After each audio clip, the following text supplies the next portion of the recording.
وہ تمہارے اعتماد کو کبھی ضائع نہیں کرے گا۔ پس اے لوگو، تم ہمیشہ اس پر بھروسہ رکھو اور اس کے حضور اپنے دل کو انڈیل دو۔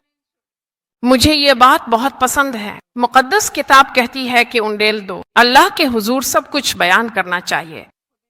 یہ ایک طرف ہے، تھوڑا سا کہنا اور تھوڑا سا چھپا لینا نہیں ہے۔ تمہاری کمزوری ہو، تمہارا کیا ہوا گناہ ہو، تمہارا بوجھ ہو یا بچوں کے بارے میں تمہاری فکر ہو، یہ سب کچھ بھی تمہیں خدا کے حضور انڈیل دینا چاہیے۔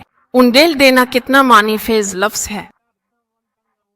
تم کچھ بھی اپنے پاس نہیں رکھ رہے ہو، تم اپنا دل خدا کے سامنے انڈیل رہے ہو۔ تمہاری بے بسی، تمہارا خوف، تمہاری کمزوری، تمہاری گھبراہٹ، تمہارا شک، یہ سب بھی خدا کو بتانے کے لیے کہا جا رہا ہے۔ خدا کا شکر ہے، اسی لیے ہمیشہ اس پر بھروسہ رکھو ہر وقت۔